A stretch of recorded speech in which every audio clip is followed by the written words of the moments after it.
Hey, welcome to Mark's Garage Channel.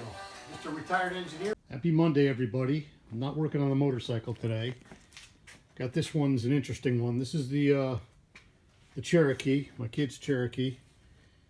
We tried to put a custom bumper on it over the weekend, and we snapped one of the bolts to the steering box.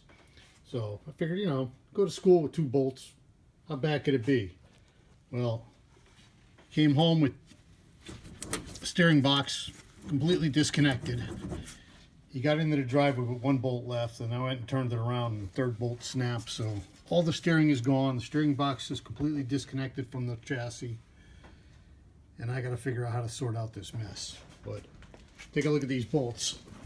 I don't know if you can see this in here. It's dark, but I'll pull one out. This is the last one that snapped in the driveway. That's a grade 8 bolt.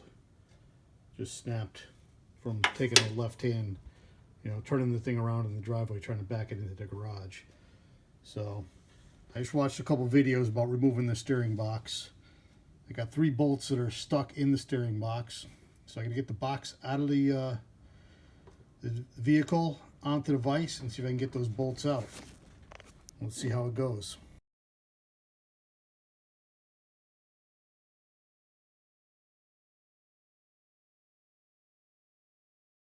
Well, it took me about an hour, but I got all the bolts out, the broken studs that were left behind. There's one of them.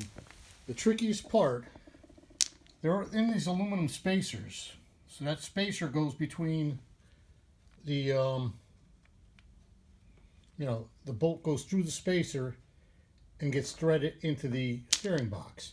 Now, if I ever meet the engineer who in 1996 or whenever designed an aluminum spacer next to steel, using steel bolts, I'm going to punch him in the face.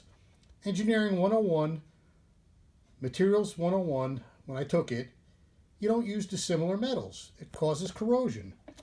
And you can see the corrosion in there. That corrosion was so tight that it actually is what caused the bolts not to come out. They weren't corroded into the stainless steel or into the cast iron of the steering box. They're corroded into the aluminum because dissimilar metals causes corrosion. What engineer designed them? In the face when you see him. Not an engineer. Just a clown. End of rant. Just want to show you what I went through to get these broken off bolts out. This is the spacer. This is all in place. It's already been taken out.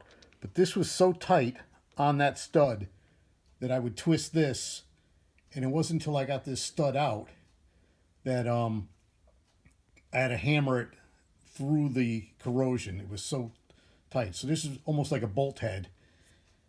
And I just put a vice grip on there, little heat on here, backed it right out. And I had to do that in 3 places. And I didn't have to take the steering box out from the vehicle, which is probably good. And it worked out pretty well. And I'm just waiting for a new spacer to come in. I bought a steel one on eBay for like 23 bucks. Should be here in a couple days.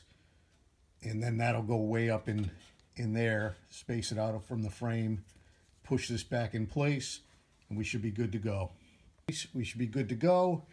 I can get this out of the garage, get back on the motorcycle, get back on the 47 GMC, and hopefully be driving the GMC sometime in the spring if I'm lucky.